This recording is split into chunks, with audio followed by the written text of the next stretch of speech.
안녕하십니까. 평생투자 파트너입니다. 지금은 10월 23일 월요일 5시 24분 지나고 있습니다. 아, 오늘 시장은 오전에 이제 갭으로 뛰고 그 다음부터 이제 좀 흘러내리기 시작했는데요. 아, 일단은 오늘 할 이야기들을 먼저 좀 말씀드릴게요. 일단은 지수의 간단한 이야기를 좀 드리고, 지수를 먼저 항상 말씀드리는 이유는 어, 내가 속한 종목을 항상 먼저 보는 게 돼 있거든요. 근데 내가 속한 종목의 업종을 못 보더라도 지수 자체가 상승하고 있는지 하락하고 있는지는 상당히 중요하다라는 이야기 여러 번 말씀드렸죠. 이유는 지수가 상승하면 어, 보통 4개 중에 3종목은 오른다라는 겁니다. 지수가 하락하면 그 반대죠. 4개 중에 3개는 떨어진다라는 겁니다. 이거는 통계적으로 나와 있고 성장주이든 뭐 우량주이든 뭐 우량주가 아니든 같은 통계라는 거고, 그래서 지수가 상승할 때는 그나마 조금 더 안전할 수 있다라는 거죠. 그래서 항상 지수가 중요하고 지수는 매일매일 봐야 되는 겁니다. 그리고 두 번째는 오늘 삼성전자랑 SK 하이닉스 얘 반등이 좀 있었고 2차 전지도 좀 반등이 있었죠. 이것이 어떻게 다시 갈까라는 어떤 고민이 좀 있었고, 오늘은 어떤 이런 반도체 관련한 어떤 주들도 좀 들썩거렸거든요.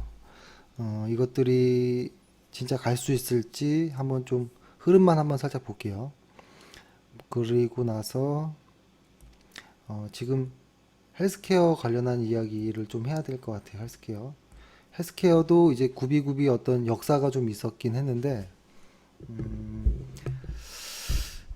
그 역사에 지금이 어느 정도 와 있는지에 대한 한 이야기, 그리고 이제 게임주에 대한 이야기들도, 게임주들이 어떤 게임주들을 매매해야 되고 관심을 가져야 되는지에 대한 것들, 그리고 이거는 조금 애매하긴 하지만 어떤 내수 관련한, 그리고 중국과 관련한 이쪽에 대한 어떤 상승들이 최근에 좀 나오고 있다라는 거죠. 그래서 떤 종목을 조금 관심 있게 봐야 될까라는 이야기 정도로 하겠습니다. 일단 지수 먼저 보면 이 일간 차트인데요. 제가 그때 분산이라는 이야기를 좀 드렸었죠. 분산, 그렇죠? 분산. 그래서 분산의 어떤 논리로 한번 보면 아직은 시장에서 한 번의 분산은 있었다. 거래대금에 의한 분산은 3번이지만 어, 사실 같은 비슷한 통계도 나오긴 했지만 더 정확한 통계는 이 거래량에 의한 분산 계산하는 거였거든요. 그래서 분산에 의한 걸로 봤을 때는 아직은 아무 문제가 없는 모습이다라고 보여집니다. 그리고 일단은 분산 개수는 매일 세 보는 걸로 지수의 흐름을 보는 게 중요할 것 같고요. 오늘 2500포인트의 신고가가 나왔죠. 일단 터치를 했기 때문에 이 터치하고 난 상황, 요 윗 상황에서 그죠? 요 윗 상황이 어떻게 지지가 되는지, 뭐 눌리더라도 어느 정도 조정 정도로 봐줄 수 있는 눌림이 나올지 좀 봐야 될 것 같아요, 일단. 그래서 일단 지수는 오늘 큰 게 어떤 비록 갭으로 시작해서 하락하는 어떤 이런 음봉이 나오긴 했지만 그래도 오늘은 외인들에 의한 어떤 상승이었기 때문에, 주가 상승이었기 때문에 크게 걱정할 건 아니었다 정도로 좀 보겠습니다. 그리고 오늘 삼성전자가 좀 많이 반등했습니다. 삼성전자, 하이닉스가 좀 많이 반등했죠. 삼성전자를 좀 보면, 그죠? 이 삼성전자의 모습이 어디까지 갈지는 사실 모르지만, 일단은 요 지수는 차트는 일간 차트로 말고, 일단은 삼성전자 같은 경우에 제가 한번 월간 차트를 한번 볼게요. 월간 차트에서 월간 차트에서도 한번 큰 흐름을 봐야 될 필요가 있어요. 이렇게 큰 종목들은. 그렇죠? 어, 삼성전자 같은 경우에는 과거에 여기 제가 이렇게 검은 선을 이렇게 띄워놓은 것들 있죠? 검은 선을 이렇게 띄워놓은 거는 이렇게 검은 선을 이렇게 띄워놓은 거는 10개월 이동 평균선이에요. 10개월. 그러니까 주간으로 따지면 40주가 되는 거고 일간으로 따지면 200일 이동 평균선. 일주일에 5일이라고 계산하는 겁니다. 영업일수로. 근데 보면 제가 말씀드리기는 월간 차트에서도 요 검은 선 10개월 이동 평균선 위에 있는 것들 위주로 매매하자라고 말씀을 많이 드렸었잖아요. 근데 보면 이렇게 좀 이렇게 도발하는 모습들이 좀 나오죠. 도발하지만 금방 빠지는 모습들. 그렇죠? 근데 이런 도발을 속임수인지 이게 아닌지도 좀 여쭤보는 분들이 좀 있더라고요. 그래서 보면은 이렇게 뭐 2014년도에 한번 오른다라는 거, 2015년도에 한번 도발하고 내려오는 정도, 이게 진짜인지 아닌지는 어떤 기술적 매매보다는 실적을 확인하는 게 중요합니다.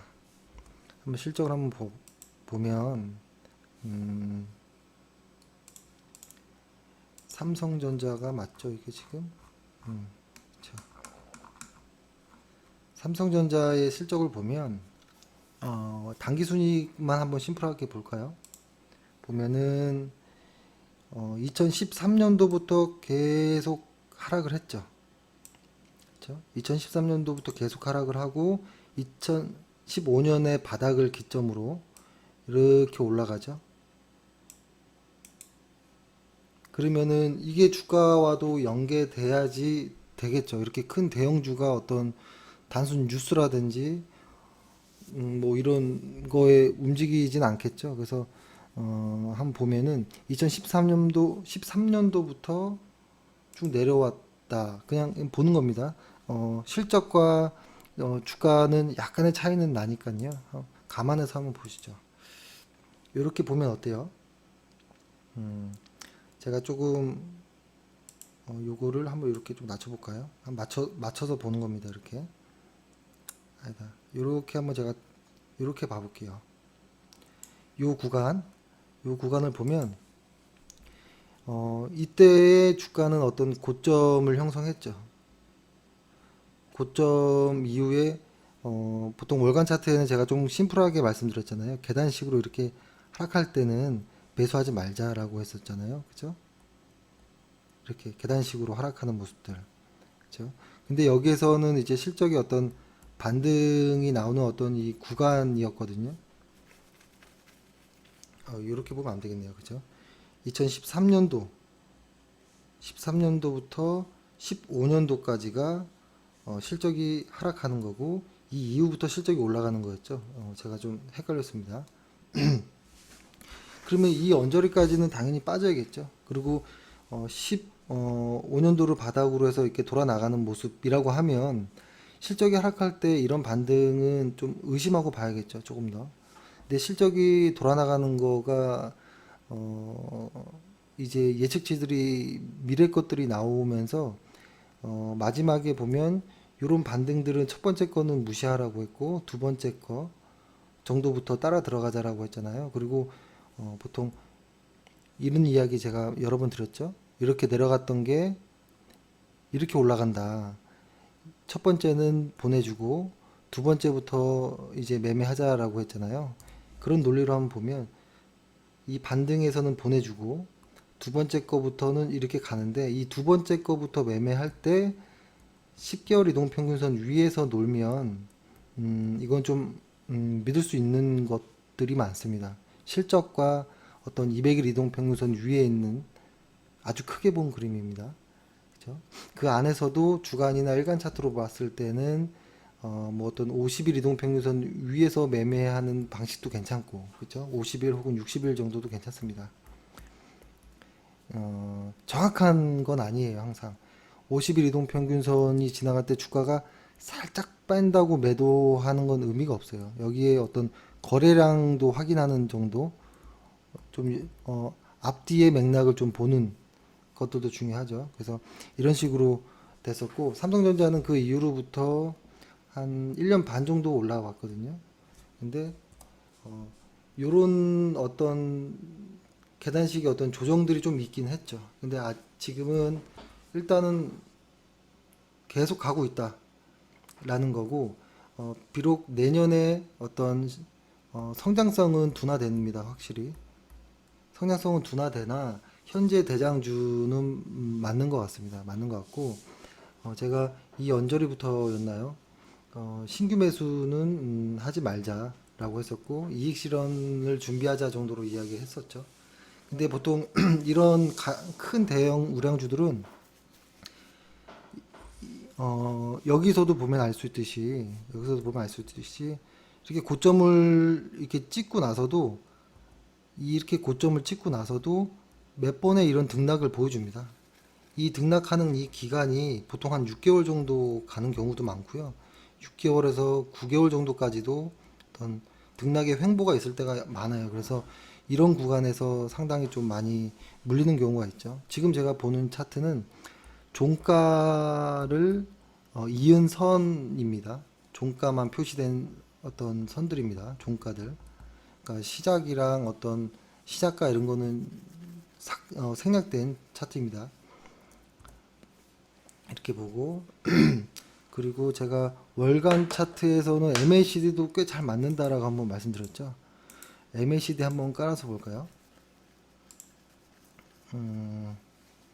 MACD를 한번 볼게요.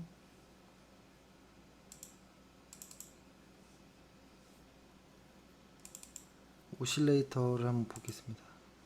오실레이터 MACD 기본적으로 요거만 한번 깔아볼게요. 이렇게 보면은 사실 이런 보조지표가 무슨 의미가 있냐 이렇게 말씀하시는 분들도 많지만요. 의미 없는 걸 이렇게 많은 사람들이 보진 않을 거란 말이에요. 하지만 보조라는 거를 항상 기억해야 됩니다. 보조 지표라는 거예요. 보조 지표. 그죠? 주 지표는 이 어떤 가격과 거래량이라는 겁니다. 거래량. 그래서 이걸 봤을 때도 상당히 견조한 어떤 흐름을 보여주고는 있죠. 그렇죠? 그래서 일단 이렇게 좀 보면 좋을 것 같고, 일단 하이닉스를 한번 볼게요. 하이닉스 오늘 좀 많이 올랐죠.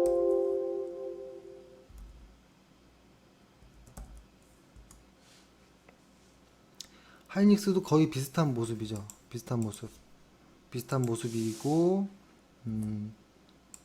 비슷한 모습의 것들을 좀 볼 수 있는데, 이때 역시도 어떤 고점 징후가 나오고 꽤 오랜 시간을 횡보 이후에 급락을 했고 그 다음 두 번째 큰 상승이 나오고 있거든요. 첫 번째 큰 상승이 나왔었고 이때 저도 기억나거든요. 이때가 너무 신기했었던 시기예요. SK하이닉스가 45,000원 근처까지 계속 가는 모습이었거든요. 사람들이. 그래서 한 4만 원 넘어서부터 개인 투자자들이 이거 좋다 사자 이런 이야기를 좀 많이 했었죠. 그래서 월간 차트에서 특히 제가 실적도 보여드릴 텐데 MACD가 이렇게 빠질 때는 붉은 선에서 푸른 선으로 이렇게 빠져 내려올 때는 도망 나와야 되는 경우가 대부분 많습니다. 그리고 이렇게 색깔이 변하는 요 시기는 매수하기 좋은 시기일 때도 많아요. 하지만 보통 요런 언저리부터 매수가 이루어지죠. 보통 그렇죠? 그래서 이것도 한번 실제로 한번 볼까요? SK 하이닉스. SK 하이닉스가 실적을 보면 2015년도에 실적이 언제부터일까요? 2012년도부터 실적이 쭉 올라오다가 2015년도에 순이익은 딱 절정을 이루죠. 근데 이렇게 보면 좀 안 되고 ROE로 보는 게 좋아요. 이렇게 성장하는 주식들은. 그래서 ROE의 바닥을 찍죠. 2012년도부터 찍고 2012, 13, 14, 15년도까지 순이익이 나왔지만 ROE는 요 구간 이 날짜가 한번 볼게요. 14년도에 끝이 나죠. ROE는 다시 한번 볼게요. ROE가 14년도에 끝이 난다라는 거고 그 다음부터 ROE는 꺾입니다. 꺾이고 2016년도를 바닥으로 ROE는 다시 올라갑니다. 이때부터 다시 이렇게 상승을 합니다. 그렇죠? 요것도 한번 제가 볼게요. 이걸 한번 보면 2012년도부터 13, 14 ROE가 올라가다가 ROE가 빠집니다. 이렇게 빠지고 15에 ROE가 훅 빠지고 16년도에 다시 ROE가 16, 17 ROE가 이렇게 올라가죠. 그리고 내년에 어때요?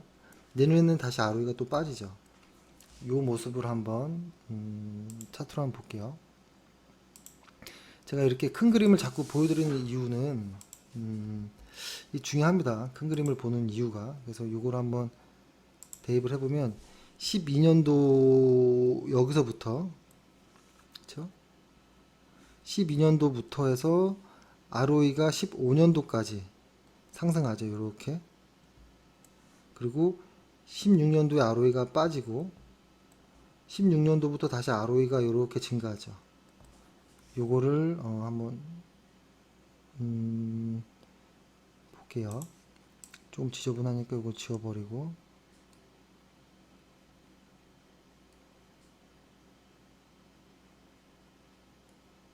이렇게 보면 좀 눈에 더 잘 보이시죠? 이런 성장하는 회사들은 ROE가 상당히 중요합니다. 그러니까 순이익이 증가하는 거에 만족하지 않는다라는 거예요. 시장은. 왜냐하면 시장의 미래의 어떤 순이익들을 현재로 땡겨와서 주가가 선반영되는 경우가 많은데 급증하지 않으면 땡겨올 ROE가 순이익이 없다라는 거거든요. 그래서 이런 모습이 보였고 그래서 ROE로 봤을 때 삼성전자와 하이닉스는 내년에 18년도에 ROE가 하락합니다. 그러면 주가는 조정을 받든지 하락을 해야 돼요. 그렇죠? 상당히 저는 좀 중요한 것이라고 좀 보거든요. 삼성전자의 ROE도 한번 볼게요. 삼성전자의 ROE도 ROE가 쭉 올라가죠. 여기 ROE죠. ROE가 이렇게 쭉 가다가 이번 연도가 2017년도 이번 연도가 지금 고점이라는 거고 내년부터는 ROE가 어떻게 보이나요? ROE가 20이었던 ROE가 19, 17 이렇게 ROE가 가죠. 근데 사실 ROE가 19, 20 가까이 된다라는 거는 순이익이 복리로 20%씩 증가한다라는 거랑도 같거든요.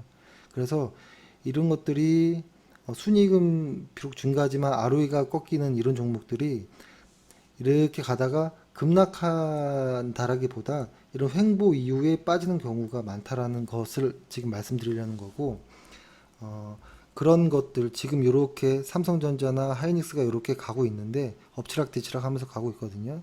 근데 요것들이 이제부터는 뭐라고 할까요? 이익 실현을 하시는 단계다라고 말씀을 드립니다. 삼성전자 같은 경우는 저희 평산투자 파트너의 뷰가 280만 원을 목표가로 했었거든요. 근데 지금 거의 다 왔습니다. 거의 다 왔고 여기서 신규 더 들어가는 것보다 이익 실현해서 수익을 확정 짓고 어떤 이런 횡보 장세일 때는 횡보하고서 이 기간을 제가 한 6에서 한 9개월 정도 횡보 기간이 나올 수 있더라고 했죠. 요런 기간에서 요런 구간에서 이렇게 반등하는 요런 구간들에서 속으면 안 된다라는 거예요. 그래서 앞으로도 이런 장세들이 나올 거예요. 나올 거고, 나올 거고, 이때 팔았던 것을 후회할 수도 있어요. 팔았던 것을, 올라가는데, 이렇게 후회할 수도 있거든요. 근데 이런 걸 조심해야 된다는 거예요. 그 이유가 뭐냐면, 지금 과거에 하이닉스가 가장 잘 나왔기 때문에 한번 말씀드려보면, 요런 횡보 장세에, 그쵸?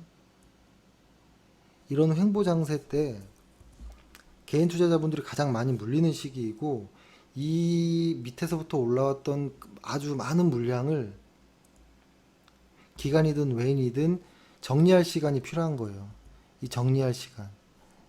이 많은 물량을 하루 이틀 일주일 만에 매도할 수 없거든요. 그래서 보통 주간 차트로 봤을 때도 2에서 4주 요런 사이에 일간 차트상과 비슷한 어떤 분산의 어떤 모습들이 나오기 시작하거든요.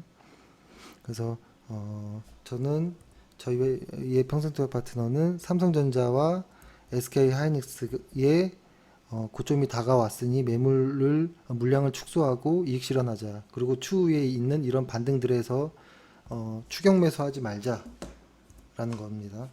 비슷한 예를 한번 들어보면 디오라는 종목 한번 볼게요. 디오라는 종목 이게 월간 차트로 보니까 잘 감이 안 올 수 있는데요. 이때가 고점을 찍었습니다. 찍었고 사실 이때가 어떤 마지막 클라이막스였어요. 상승의 클라이막스였고 이때가 클라이막스였고 이때 고점을 찍었고 이때가 2016년도거든요. 2016년도. 그리고 이 이후로 한 6개월 이상 횡보 이후에 급락하는 모습이 나왔거든요. 근데 요때 상당히 많이 물렸던 기억이 나요. 개인 투자자분들이 요 당시 때. 이걸 제가 한번 일간 차트로도 볼까요? 일간 차트로도 한번 볼게요. 일간 차트로 보면 여기 때 모습이거든요. 여기 때 2016년도가 고점, 이때가 마지막 어떤 상승, 마지막 불꽃. 이 마지막 불꽃에서 보통 이 마지막 불꽃을 근데 무서워하면서도 붙어 있어야 되는 구간이긴 합니다. 왜냐면 이 마지막 불꽃 때 보통 한 100% 가까이 수익이 나는 경우가 많거든요. 그죠? 여기가 3만원 구간에서 6만원까지 한 번에 단숨에 갑니다. 이런 구간도 상당히 수익 내기 좋은 구간. 근데 여기서 정확히 이익 실현을 해야 돼요. 이익 실현을 하는 이유는 고점의 징후가 나오는 모습들도 있지만 이전에 어떤 실적을 봐야 돼. 실적을 보면서 어떤 조금 예측을 할 필요가 있죠. 실적을 한번 보면 ROE만 한번 보면 ROE가 이게 16년, 15년, 14년도니까 2014년도부터 쭉 올라가죠. 바닥을 다지고 올라가다가 2016년도에 ROE가 고점, 그 다음에 2017년도에 ROE가 빠지죠. 근데 이걸 순익을 보면 그렇지 않아요. 가끔 헷갈릴 때가 있는 거예요. 가끔 뭐 전문가들도 많이 헷갈려 합니다. 이거는 보면은 2016년도에 순이익이 꽤 많이 껑충껑충 올라가죠. 근데 2017년도에도 순이익이 증가합니다. 18년도에도 순이익이 증가해요. 그래서 사람들이 이 구간 때도 최고의 실적이 나왔다라고 합니다. 최고 실적. 디오의 어떤 최고의 실적이 나온다. 분기 최대 실적이 나왔다라고 나오지만 주가는 빠지고 있습니다. 그래서 이런 것들의 모습은 성장하는 주식에서의 성장성 둔화는 순이익으로 볼 수 있다라는 거예요. 순이익이 일자로 가는 게 아니에요. 100만원, 10만원, 20만원, 30만원, 40만원 이렇게 버는 순이익보다는 이렇게 올라가는 주식 이렇게 기하급수적으로 10만원, 40만원, 뭐 90만원, 갑자기 300원 뭐 이런 식으로 순이익이 급증하는 것들에서의 주가 상승률이 그런 구간에서 가장 강하다라는 겁니다. 그래서 꼭 조심하셔야 되는 구간이 왔다라는 거고, 요거를 제가 요 구간이 요런 모습이었고, 요거를 확대해 볼까요? 확대해 보면 쭉 오다가 여기를 탁 회복하죠. 50일, 60일 정도의 이평선들을 딱 회복하고 강한 거래량으로 한번 쭉 올려줄 때, 이때 엄청난 사람들이 많이 물리는 어떤 계기가 되는 거거든요. 조심해야 되는 거고, 그죠? 이때는 기관이나 외인들도 물릴 수도 있는 겁니다. 개인만 물리는 건 아니에요. 그죠? 예, 그래서 요거 삼성전자와 하이닉스를 일간 차트로도 다시 한번 보면, 사실 삼성전자에는 악재가 지금은 없어요. 거의. 하이닉스도 역시 좋고, 하지만 성장성에 대한 어떤 둔화에 대한 거, 그리고 향후 지금 1년 반 이상 상승을 했다라는 거, 시가총액이 너무 커졌다. 시가총액을 다시 300조 넘는 시가총액을 600조로 가려면 그거는 이제 수급의 논리에서 맞지 않는다라는 겁니다. 그래서 이런 말씀 드렸고, 그러면 전기차는 어떻게 될까를 한번 봐야죠. 전기차를 한번 볼게요. 예, 지금 전기차를 한번 보면, 전기차 같은 경우에도 한번 월간 차트를 한번 볼게요. 월간 차트에서 있는 그대로 한번 보겠습니다. 있는 그대로를 보면, 전기차를 뭐 사실 여러 가지 종목들이 있겠죠. 종목들이 있고 한데, 그래도 그나마 실적이 좋고, 우량한 종목들로 조금 추스려 보면 요 정도가 될 것이고, 근데 이 중에서도 실적이 2018년도에도 좋은 종목이 있고 아닌 종목들이 있거든요. 그것들은 제가 다음에 한번 말씀드리고, 있는 그대로 볼게요. 삼성 SDI. 이 월간 차트상의 이 끝부분만 봐보세요. 이 끝부분. 제가 요거를 체크를 한번 해 놓을게요. 요 끝부분. 끝부분이 휘는지 꺾였는지를 한번 보시죠. 있는 그대로 현재 추세를 보자라는 거예요. 한온 시스템 강하게 올라가고 있죠. LG화학, LG화학은 LG화학은 약간 꺾였죠. SK이노베이션 또 살짝 꺾이는 듯하지만 가고 있죠. 포스코, 캠텍부터는 한번 꺾이고, 이 꺾이고 나서 이게 다시 이런 식으로 올라가는지는 아직은 모르겠죠. 그리고 에코프로는 꺾였죠. 꺾였고 지금 아직 어떤 이렇게 한번 꺾였을 때 보면 꺾이고 올라가는 모습이 나오고 들어가도 괜찮아요. 우리산업 꺾이고 LNF 꺾였다 다시 가고 있죠. 후성 꺾였고 사마 꺾였고 코스모 둘 다 신소재와 화학 꺾였고 일진 꺾였다 올라가고 있죠. 그러니까 이게 지금 있는 그대로 한번 볼게요. 시장에서 한 번에 전기차의 조정이 나온 이후에 일진 머티리얼즈나 LNF 그리고 삼성 SDI 그리고 한원 시스템 LG화학 SK이노베이션 정도는 일단은 가고 있거든요. 근데 이것들이 지금 저희는 물량이 지금 이쪽은 다 없거든요. 다 최근에 매도를 했는데 그러니까 전기차 같은 경우에도 사실 이런 좋은 구간들이 있었어요. 이렇게 빠지고 매수하기 좋은 구간들이 있었어요. 이렇게 두 번의 좋은 기회들을 때가 있었는데 이게 지금 다 간 것인가라는 생각이 들고 근데 아직은 확실히 말씀 못 드리는 게 아직 실적들이 다 나오지 않았어요. 그래서 이 실적들이 정확하게 어떤 뭐라고 하지?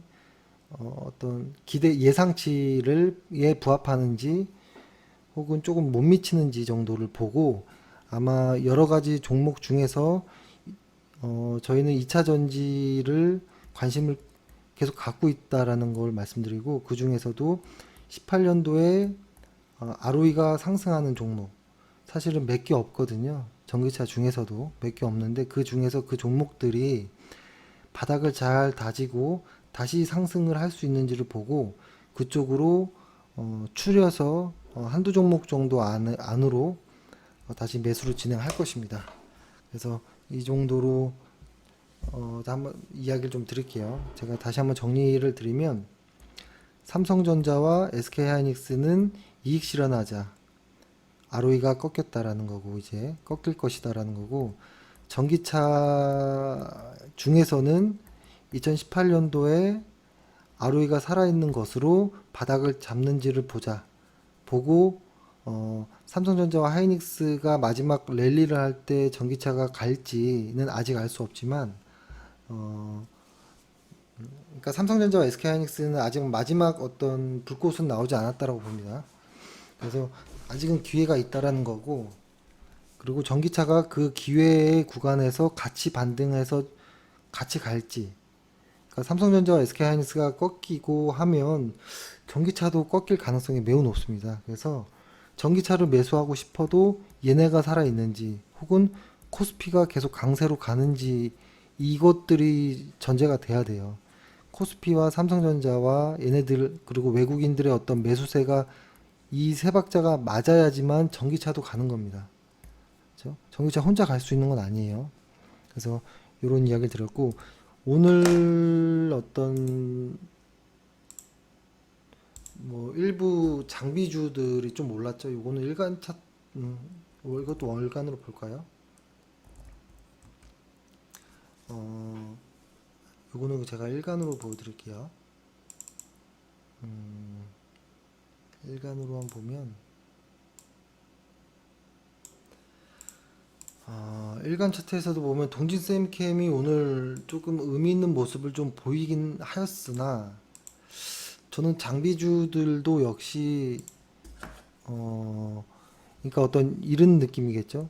어떤 삼성전자라든지 SK 하이닉스 쪽 혹은 뭐 LG전자 혹은 뭐 애플 이쪽에 이제 장비를 납품하는 반도체가 있겠잖아요. 장비주들이 있는데 얘네들이 꺾이는데 밑에 하부에 있는 장비주들이 갈까라는 생각을 해요.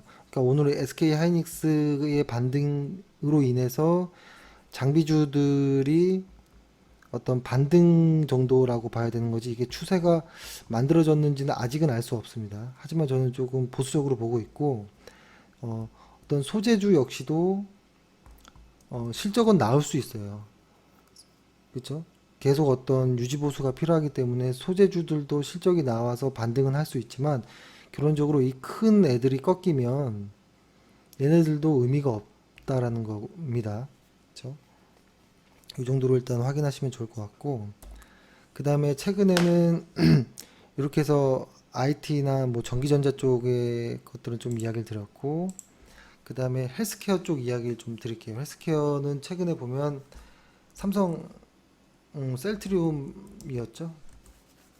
셀트리온이 혼자 쭉 가다가 어느 정도 일부 구간에서 물량이 좀 쏟아져 나왔거든요. 물량이 좀 쏟아져 나왔고 셀트리온 같은 경우에는 ROE가 내년에도 좋아요. 내년에 좋고 이것들이 여기서 끝날 것인지에 대한 고민이 좀 있어요. 끝날 것인지에 대한 고민. 그러니까 지금 현재의 예를 들어서 이런 거죠. 한 종목들을 봐볼게요. 셀트리온 그리고 삼성바이오로직스죠. 삼성바이오로직스도 좀 상승을 보이고 있었고 그 다음에 한미약품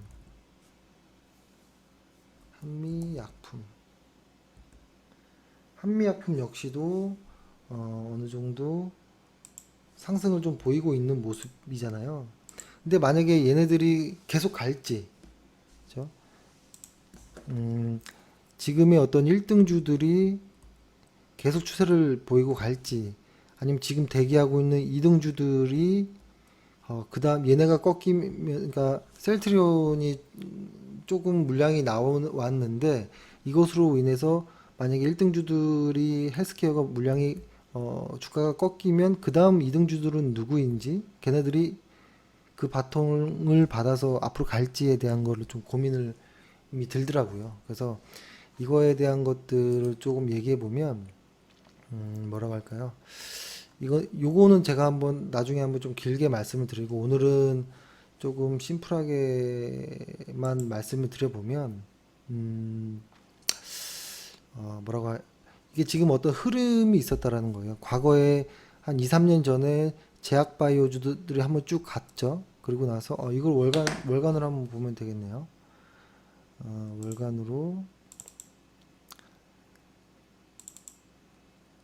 월간으로 한미약품을 한번 볼까요? 그러면 한미약품을 깔아놓고 한번 볼게요. 이런 상승 구간이 한번 있었죠. 1차.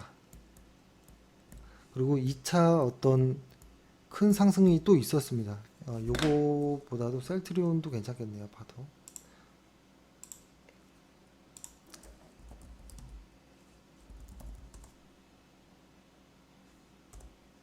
셀트리온 또 비슷한 모양이긴 하죠. 그쵸?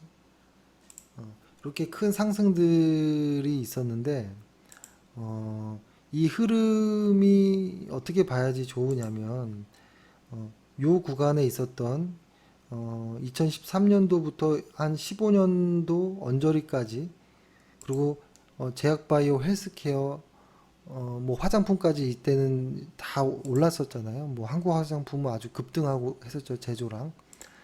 어, 이게 흐름이 어떤 흐름이었냐면, 요 언저리 때 흐름은 뭐였냐면 어떤 이슈가 그거였어요. 고령 사회에 대한 어떤 니즈가 있다. 이거는 너무 시대를 이제 뭐라고 할까요? 시대를 어쩔 수 없는 시대에서 오는 어떤 산업의 어떤 호황이 나올 것이다. 라는 이슈들이 상당히 많았었거든요. 이쪽 제약바이오 쪽에는. 그리고 최근에 나오는 이슈들은 뭐냐면 바이오시밀러가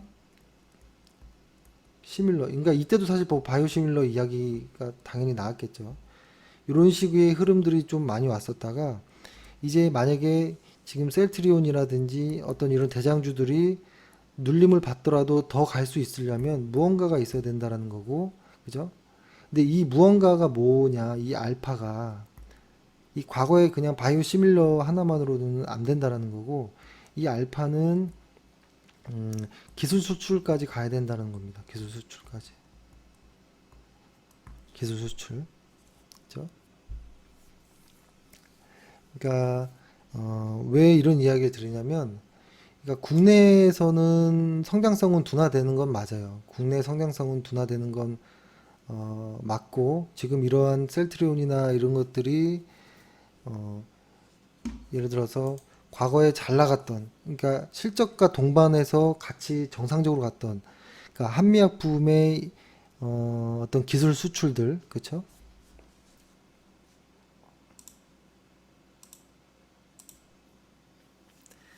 요 당시 기억나시나요? 아주 급등했을 때.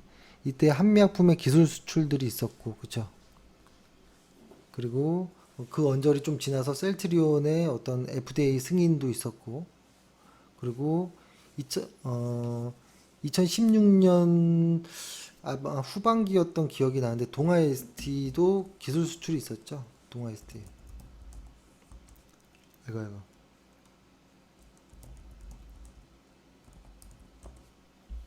근데 이거는 주가는 어, 미리 선반영되어 버려서 빠져버렸던 어떤 이런 결과들이 좀 나왔거든요. 어, 그러니까 이게 국내 업체들이 지금 이런 뭐 한미나 뭐 셀트리온 이런 것들이 어떤 국내 업체가 바이오시밀러 시장 안에서 어떤 선도하고 있는 것도 맞고, 어, 맞지만 이게 만약에 꺾였을 때, 일단은 지금 이 종목들이 꺾이고 안 꺾이고는 아직은 알 수 없어요. 어떤 그죠? 한 번의 주간 차트상에서의 어떤 고점 징후는 나오긴 하였지만 이것으로 시장이 마무리됐다라고 볼 수는 없어요. 왜냐면 일단은 돈을 번다라는 거예요. 실질적인 돈을. 2018년도에 ROE가 10년도에 한번 볼게요. 바로 셀트리온을 펴놓고 보겠습니다. 셀트리온을 보면 ROE만 한번 보시죠. 이번 2016년도에 바닥이었던 ROE가 17년도에 ROE가 껑충 뛰고 18년도, 19년도 ROE가 성장하고 있죠. 이 종목은 꾸준히 갈 종목이라는 겁니다. 그래서 비중이 큰 분들은 좀 장기로 보유하시는 게 좋아요. 단타하거나 이러시면 이런 종목에서는 수익 내는 것보다 스트레스가 더 받을 거예요, 아마. 그래서 만약에 아직은 제 생각에는 어떤 이런 쪽에 셀트리온이나 어떤 삼성바이오로직스, 한미약품 정도의 1등주들이 아직 꺾이진 않을 것이다라는 거고, 그렇다면 2등주에는 관심을 갖기보다는 아직은 이쪽에 관심을 좀 더 갖고, 만약에 2등주에 관심을 나는 굳이 2등주를 매매하겠다. 이유는 변동성이 크니까. 나는 그리고 비중도 많지 않아. 단기 매매로 넣었다 뺐다 잘할 수 있어. 라는 분들을 위해서 2등주를 좀 말씀드리면, 어, 한 두세 가지 종목이 있을 수 있는데, 여기에 대한 그 종목이 2등주가 되기 위한 조건들이 있다라는 거예요. 뭐냐면, 방금 셀트리온처럼 어떤 선진 시장으로 갈 수 있는 역량이 있느냐예요. 역량. 기술 수출이라든지 무언가가 있어야 된다는 거거든요. 그런 회사를 따져보면 보통 이런 회사들은 R&D가 많아요. R&D의 확대가 연구개발의 비용이 상당히 많이 쓰고 그에 합당한 어떤 주가의 어떤 가격을 프리미엄을 또 받기도 합니다. 그리고 중소제약이잖아요. 예를 들어서 제가 지금 말씀드릴 회사들은 중소업체들인데, 그러니까 내수 성장이 둔화가 됐다라는 거잖아요. 그죠? 내수가 둔화가 돼 있는 상황에서 어떤 계량 신약이라든지 뭐 어떤 뭐 무언가가 있어야지만 올라갈 수 있다라는 거고, 그래서 그나마 여러 가지 제약 바이오들 중에 실적과 R&D 그리고 어떤 역량을 갖춘 회사들은 종군당 그리고 어떤 메디톡스, 최근에 어떤 악재가 낀 메디톡스 그리고 시젠, 전 요렇게를 보고 있는데, 시젠은 제가 째려본 지 너무 오래됐는데 이제 막 지치더라고요. 시젠이 너무 오르질 않으니까 언제 좀 매수를 정말 하고 싶은데 올 그 타이밍이 없더라고요. 타이밍이. 그래서 일단은 요 정도인데, 다만 이들은 ROE가 좋지 않습니다. ROE가 좋지 않다라는 게 아주 단점이에요. 그렇죠? 하지만 일단 관심 있게 좀 봐야 될 종목들이 있고 단기 매매하기에는 나쁘지 않은 정도의 종목입니다. 그래서 차트를 한번 보면 일간 차트로 볼게요. 이런 종목은 종군당, 최근에 저희의 회원분 중에서 요 언저리 때 기억이 나는데, 이 언저리 때 한국전력과 종군당 홀딩스를 보유하고 있었거든요. 그래서 이제 한국전력은 별로다라는 이야기를 드리고 뭐 매도 의견을 좀 드렸고, 종군당은 계속 보유하자라고 했었는데 이만큼 왔거든요. 근데 이분이 요 언저리에서 못 기다리겠다, 주식 포기하고 싶다, 이런 말씀도 하시더라고요. 그래서 이런 이등주들은 어떤 변동도 있지만 한 번 잘못 꼬이면 상당히 만회하기가 어렵다라는 단점도 있습니다. 그리고 종군당 좋은 회사입니다. 메디톡스. 메디톡스 같은 경우에는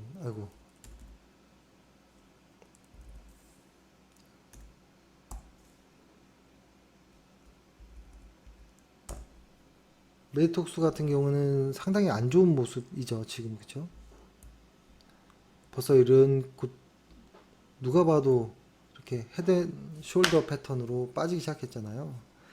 근데 단기 매매라고 한다면 저는 이 정도 라인 때까지 하락한다면 여기서 어떤 반발 매수가 있을 때 뭐 단기적으로 한 5% 10% 정도는 매수가 가능하다라고 보는 입장이어서 일단 말씀드렸지만, 저희는 매수는 하진 않습니다. 일단 저희는 좀 중장기로 보유하는 회사이니까요. 요게 요런 어떤 헤드앤숄더 패턴이 왜 나왔을까를 한번 볼까요? 이게 지금 이번 연도에 2017년도에 누가 봐도 교과서에나 나오는 이런 헤드앤숄더 패턴, 여기서 강한 하락이 있었던, 한번 실적과 연관이 있는 것인가 한번 볼게요. 메디톡스가 맞죠? 이 종목이? 그쵸? 그쵸. ROE로만 한번 봐볼까요? 이런 성장하는 회사의 ROE가 어떻게 돼야 되는지. ROE를 보면 어때요? 이 회사는 말이 안 되는 ROE죠? 20%, 60%, 40%, 50%. 이거는 사실은 ROE가 애매합니다. 근데 너무 큰 상승이 있었기 때문에 ROE가 빠지는 건 맞아요. 맞아서 이런 종목들은 ROE로 약간 보기는 어려울 수도 있어요. 하지만 ROE가 추세적으로 계속 하락하고 있다라는 거에 신경을 안 쓸 수는 없습니다. 순이익도 역시 증가는 합니다. 증가도 꾸준히 하는데 이 회사 역시도 증가 속도는 둔화되는 것은 맞다. 다만 2016년도, 그러니까 EPS로 보면 좀 보기 쉬울까요?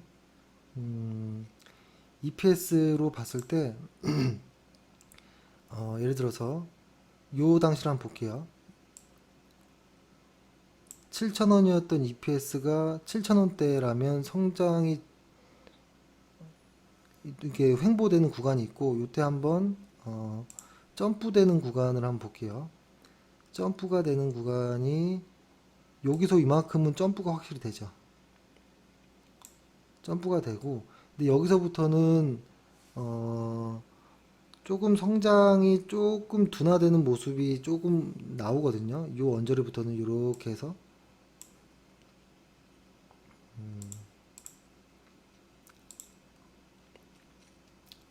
근데 요걸로 보면 안 되고 월간 차트로 한번 볼까요? 비슷하게 나오네요. 그죠? 이게 보면은 과거에 수익이 쭉 좋았을 때 당연히 주가가 오르다가 어떤 횡보하는 구간도 있고 약간의 성장성이 둔화되니까 이런 횡보하는 모습이 나오는 건 너무 당연한 거예요. 그죠? 메디톡스 같은 경우에 그죠? 이런 횡보하는 구간이 나온다라고 했잖아요. 근데 이거는 이 회사 같은 경우 상당히 오랜 시간 횡보를 했다라는 거고, 일단 여기서 잡고 올라갈지 빠질지를 봐야 되는데, 성장성이 여기를 뚫고 올라갈 정도로 성장성이 있느냐라고 봐야 되는데, 일단 실적에 의해서, 그러니까 ROE가 눈에 띌 정도로 상승하진 않지만 중국 관련한 어떤 이쪽에 수출이 있기 때문에 단기 매매를 할 수 있는 종목이다로 보시면 될 것 같아요. 길게 끝까지 이런 식으로 과거 12년도부터 한 15년도까지 한 2, 3년 이렇게 큰 수익을 앞으로 나오진 않을 거예요. 하지만 성장은 조금씩 나오고 있기 때문에, 그것도 해외로 중국 쪽으로의 어떤 수출이 있기 때문에 반등은 있을 것이다. 하지만 큰 대세 상승은, 월간 차트상에서 대세 상승은 기대하기 힘들 것이다. 라는 겁니다. 그리고 그러죠. 근데 종근당이나 이런 종목은 나쁘지 않습니다. 근데 장기로 끌고 가기에는 조금 불안한 면이 좀 있어요. 그래서 하지만 실적이 그래도 나쁘지가 않기 때문에, 그러니까 ROE는 꺾였지만 실적이 나쁘진 않기 때문에 어떤 반등 구간은 나올 수 있다라는 거. 그래서 이런 종목 역시도 어떤 단기 매매가 좋다. 단기 매매라고 하는 거는 뭐 오늘 샀다 내일 파는 게 아닙니다. 적어도 뭐 한두 달, 두어 달 정도는 본다라는 겁니다. 저희 입장에서 단기 매매는. 그렇죠?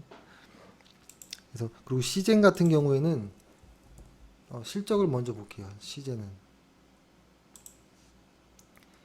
시젠은 제가 너무 좋아하는 회사이고 이 회사에 대해서 할 말도 많지만,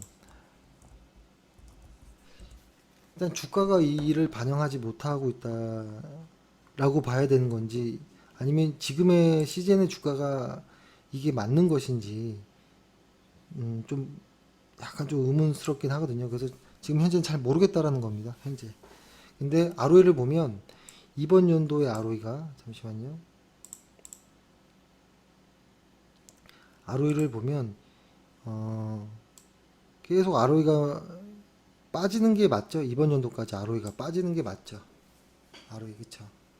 ROE가 빠지는 게 맞고, 근데 ROE가 이번 2017년도를 바닥으로 ROE가 턴하는 모습이 좀 나오죠. 근데 제가 이 종목이 하도 힘들었기 때문에 계속 의심하면서 좀 보는 모습도 있어요, 현재. 그래서 일단은 근데 실적을 있는 그대로 보면 일단은 실적의 바닥이 드러났다라는 게 하나이고, 시젠. 시젠 같은 경우는 월간 차트상에서 보면 바닥을 뚫고 내려왔거든요. 이 정도까지 빠질 이유가 있을까 정도로 심하게 내려온 종목이고, 이 종목이 갑자기 급등은 안 할 거예요. 어떤 바닥을 다지는 어떤 모습 안에서 매수 타이밍을 노려야 되는 거고, 이건 아마 이번 하반기가 될지 내후년이 될지 모르겠지만 계속 저희는 추세를 보고 있을 거고, 벌써 이런 큰 바닥들이 여러 번 나오면서 하지만 실적은 올라가 있고, 아마 반등은 하반기라든지 내년 초라든지 나올 겁니다. 그럴 때 월간 차트상에 이런 모습을 한번 상상해 보십시오. 계속 이렇게 하락하고 있는 모습들이 있잖아요. 그죠? 이런 하락하는 모습 안에서 한 번 반등이 나올 거고, 두 번째 하락이 이 정도까지 가지 않고 금방 좀 올라가는 모습들, 이런 모습들에서 어떤 타이밍을 좀 봐야 되지 않을까. 그러면 벌써 이런 모습들이 나오려면 한참 시간이 걸릴 거예요. 한 몇 달은 지나야 될 거라고 보여져서, 일단 시제는 관심 종목은 맞으나 매수하기는 상당히 어렵다 정도로 보시는 게 좋을 것 같습니다. 시제는 한번 월간 차트로 보면 감이 잘 안 오시죠. 주 일간 차트로 한번 볼게요. 일간 차트로 보면 이렇게 무섭게 빠졌습니다. 심할 정도로. 그래서 시젠의 모습은 이 정도로만 좀 보시면 좋을 것 같고, 어, 어떤 저희가 또 좋아하는 종목 중에 넷마블 게임즈가 있죠. 제가 요거를 정리를 해드리고 넘어갈게요. 오늘은 조금 시간이 길어도 한번 말씀을 다 드려볼게요. 일단은 계속 정리를 할게요. 1번 지수는 한 번의 분산밖에 나오지 않았다. 아직은 시간이 좀 더 남았다라는 거죠. 두 번째, 삼성전자와 SK하이닉스는 ROE가 꺾였다. 이익 실현하자. 그리고 전기차는 아직 좀 더 봐야 된다라는 거, 실적을. 헬스케어 관련해서 셀트리온, 뭐 한미약품, 삼성바이오로직스 이런 것들이 현재는 1등 대장주인데, 이들의 실적은 내년도 좋다. 이들이 대장주다라는 거고, 헬스케어 안에서 2등주는 몇 가지가 있을 수 있는데 굳이 관심 가질 필요는 없다. 하지만 관심을 가지려면 어떤 기술 수출이라든지 어떤 역량이 있는, 실적과 어떤 역량이 있는 회사 정도만 보자. 그 중에서 탑픽은 종군당, 메디톡스, 시젠 정도이나 단기 매매 관점에서 보고, 시젠은 아직 올라면 멀었다 정도. 그리고 게임주들의 이야기를 한번 드리려고 하는데, 게임주 역시도 마찬가지예요. 게임주들도 지금 현재 1등주들만이 안전하게 매매할 수 있는 종목이고, 2등주에는 변동이 크지만 시장에서 오랫동안 살아남으려면 리스크를 항상 생각해야 됩니다. 그래서 1등주를 매매하는 게 낫다. 현재도 앞으로도 라는 거고, 1등주의 현재 종목들은 뭐 넷마블이나 NC소프트밖에 없어요, 현재. 근데 넷마블 같은 경우도 1등주이긴 하나 ROE가 내년에는 좀 꺾일 걸로 예상이 되고, 그 의미는 넷마블은 이번 연도에 이익 실현을 할 것이다라는 겁니다. 근데 저희가 여기서 요만큼밖에 못 들어왔는데 벌써 하반기가 진입했거든요. 그래서 저희도 좀 이게 너무 늦게 가는 것이 아닌가라는 생각이 들고, NC소프트는 어떤 확률성, 어떤 도박성, 어떤 국감에서 좀 말이 나왔잖아요. 그래서 근데 그런 것들은 아마 단기 악재 정도로만 보면 될 것 같고, NC소프트나 어떤 넷마블 정도밖에 볼 게 없다. 게임주는 이렇게 얘기를 드리는데, 그 이유를 한번 조금 설명을 드려야 될 것 같아요. 왜냐면 일단 게임주에도 어떤 흐름이 있었어요. 그죠? 게임주들도 어떤 역사가 좀 있었죠. 이 역사를 한번 설명을 좀 드려보면 NC소프트를 펴놓고 한번 설명을 드릴게요.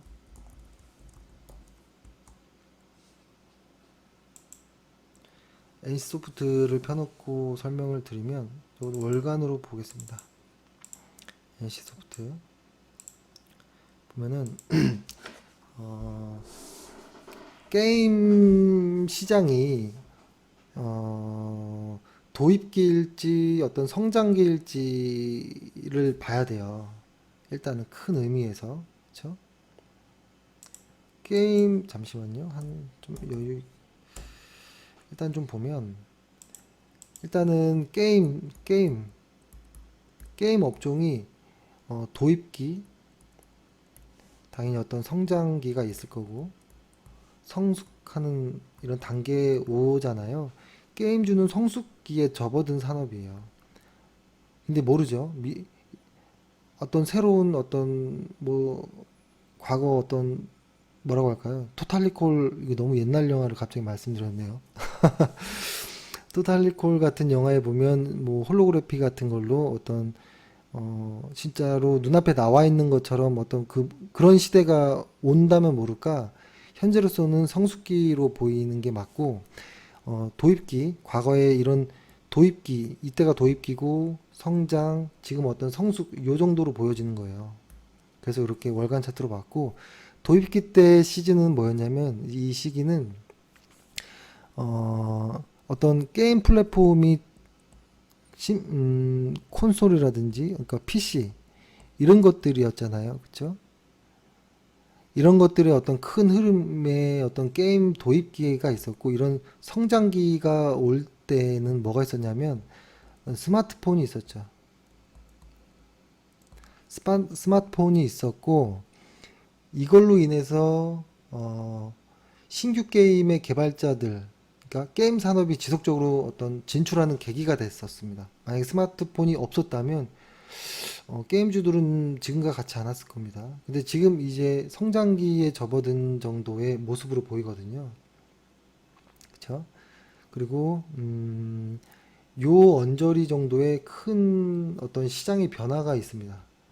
이때부터는 왜 게임주들이 어떤 대형주, 게임주에서도 어떤 대형주 혹은 1등주들로 슬림화되는지. 왜냐면 게임 업체들 간에 어떤 M&A들이 있었다라는 거죠. M&A들이 있었고, 그 다음에 어떤 대작이 나오는 이런 것들도 많았고, 그래서 중소형 게임사들의 수익성이 악화됐었다라는 게 가장 큰, 시기 때의 모습이었어요. 그러면 지금은 뭐냐라는 거죠. 지금은 뭐냐. 지금의 시기는 어떤 양극화예요. 게임에서도. 슬림화, 양극화. 이쪽에 어떤 양극화, 슬림화가 계속 이루어지고 있다라는 거. 그 말은 어떤 이 시기 때에 살아남을 수 있는 게임주들은 어떤 막대한 자본이 있어야 됩니다. 자본. 혹은 아주 유명한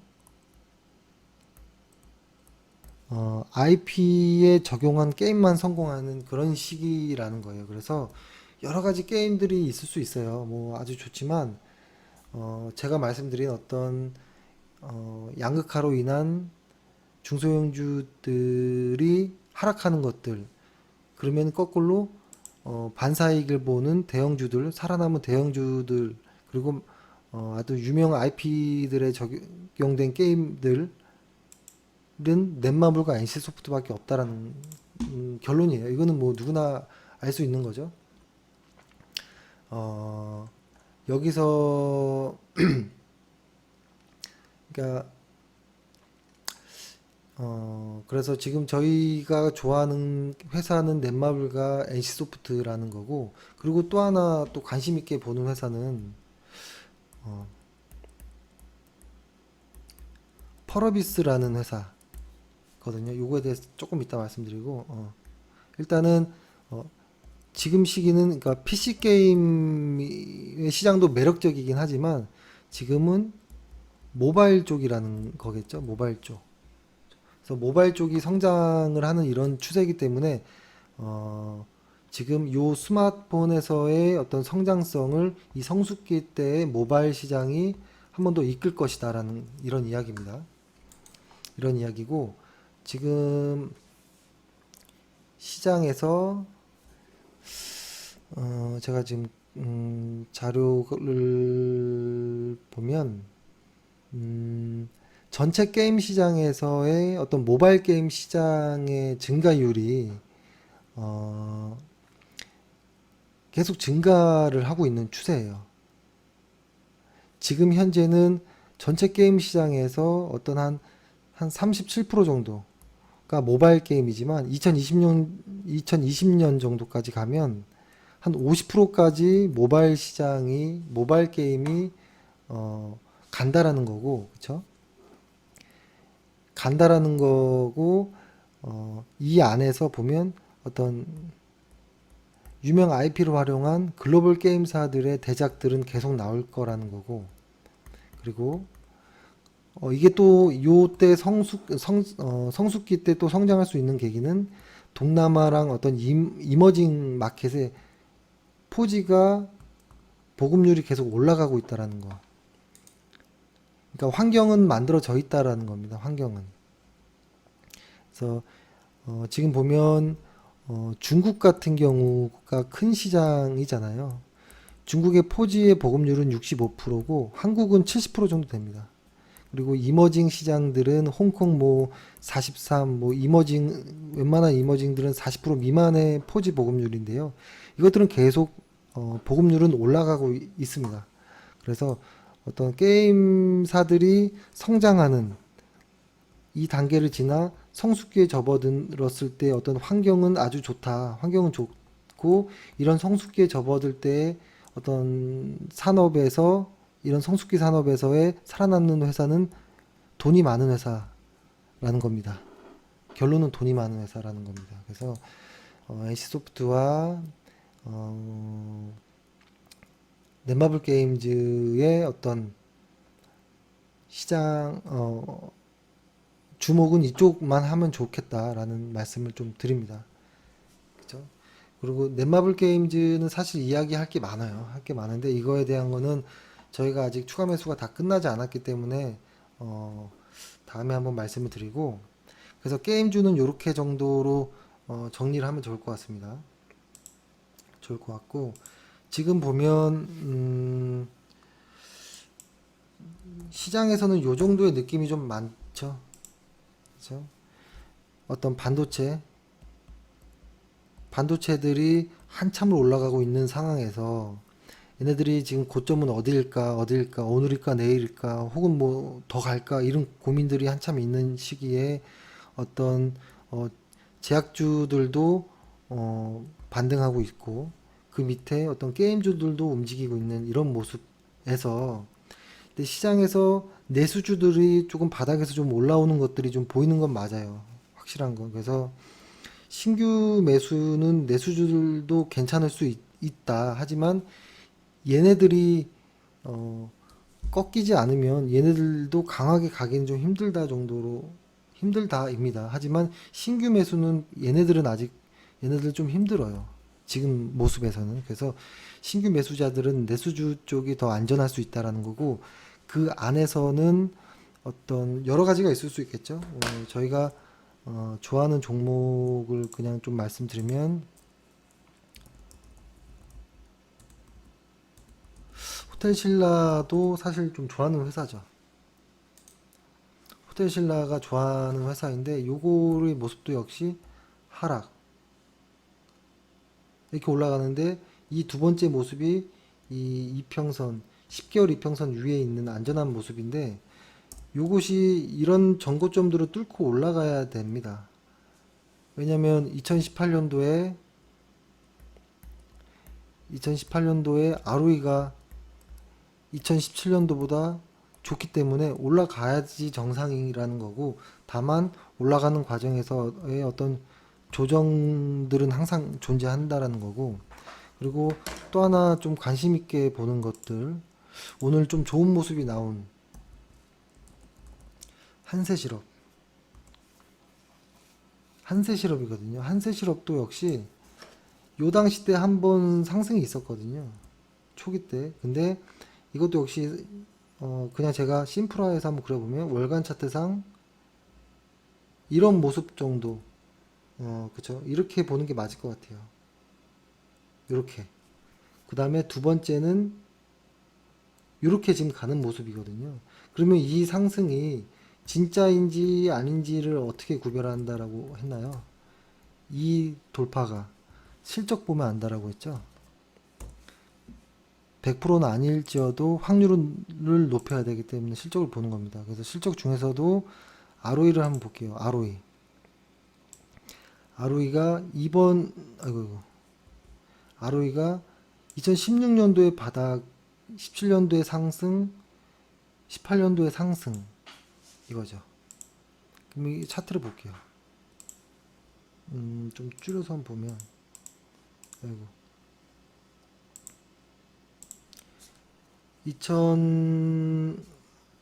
2016년도에 ROE가 바닥을 찍고 17년도에 ROE가 조금 상승, 2018년도에 조금 상승하거든요. 그래서 한세실업 같은 경우에는 좀 무겁게 주식하는 사람들은 좀 꾸준하게 매수해 놓으면 20-30% 정도는 좀 시간이 걸려도 수익이 나는 종목입니다. 그래서 지금 관심 있게 보고 있는데, 그리고 오늘 일간 차트에서도 좀 의미 있는 상승이 좀 나왔거든요. 일간 차트에서도 보면 이 바닥권을 거래량을 동반한 어떤 200일 이평선을 좀 뚫는 모습이 나오긴 하는데 과거에도 여러 번 뚫었습니다, 사실. 그래서 이런 종목은 뚫는다고 매수할 게 아니라 조금 높게 주더라도 이 정도의 어떤 박스권을, 만약에 주가가 이렇게 부지부진하게 찌글찌글하게 횡보하고 올라설 때 이 위에 박스권, 이 상단 박스권에서 매매하는 게 더 안전할 수 있습니다. 그렇죠? 이런 바닥의 1차 박스권이 가장 버티기 힘든 구간이에요. 그래서 다행히도 한번 나왔고 이게 쭉 올라간다면 이런 구간에서 한번 눌림이 나올 때 매수도 괜찮다라는 좀 생각을 합니다. 그리고 이거 항상 이름 같이 나올 때 나오는, 그쵸, 이거 영업무역, 얘네는 실적이 좋지 않아요. 2018년도에. 그래서 만약에 이런 쪽을 하려면 한세실업이 맞는 것 같고요. 그래서 이걸 일단 보면 사실 지금 음식료 관련된 음, 음식료 관련된 애들도 오르고 있고요. 그리고 어떤 이런 중국과 관련된 호텔신라, 파라다이스 이런 애들도 오르고 있고, 뭐 한세실업도 좀 모양을 만들고 있는 모습이에요. 근데 이런 애들은 사실 실적도 당연히 중요하지만 이런 애들은 뭐라고 할까요? 소비 심리랑도 가장 연계가 많아요. 소비 심리. 소비 심리가 올라가 줘야 돼요. 소비 심리가, 그러니까 사람들이 생각할 때 정말 경기가 좋아지는구나라는 어떤 무언가가 있어야 올라가는 종목들이에요. 그리고 어떤 환경적인, 국가 간의 어떤 환경적인, 어떤 정치적인 이런 모습에서도 조금, 특히 모테슬라나 파라다이스 같은 경우에는 어떤 환경이 만들어져야 된다는 거고, 그렇죠? 그리고 지금 어떤 자동차 쪽에서도 어떤 반등이 좀 있잖아요. 음, 현대차, 아이고, 현대차, 기아차, 그리고 이런 쪽에서도 뭔가 바닥을 잡는 모습인가? 라고 볼 수도 있어요. 하지만, 제가 말씀드린 거를 보면 실적은 항상 잘 보셔야 되고, 이런 반등들이 수없이 많아요. 반등들이 많으나, 실적과 과거의 상승을 보면, 과거의 상승을 보면, 이런 정도의 모습을 한번 볼게요. 이런 모습이 나오려면 그쵸?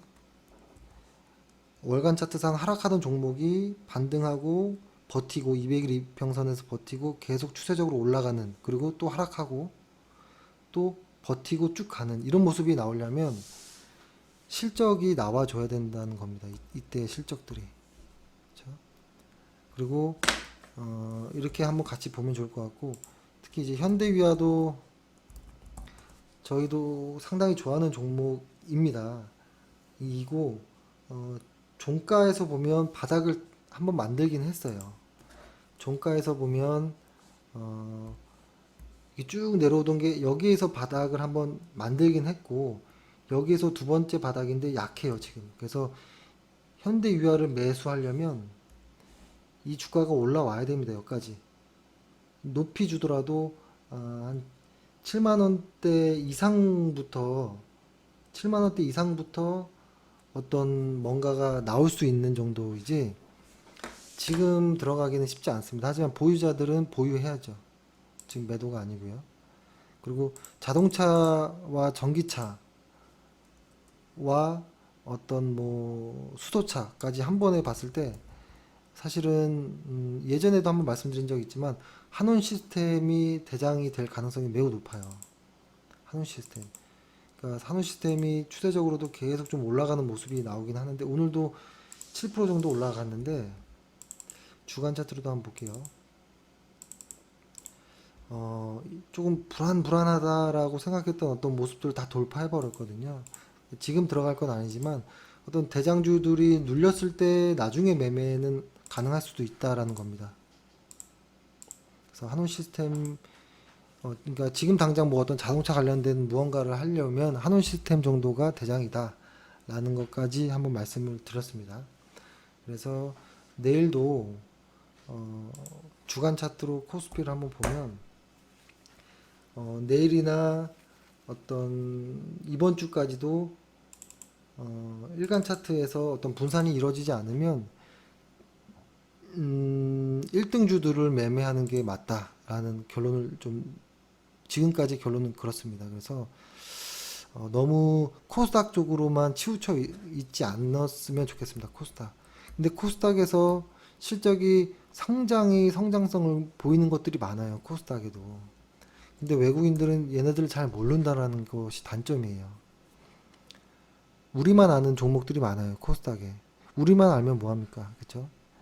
외국인들도 아는 회사를 사야죠. 그쵸?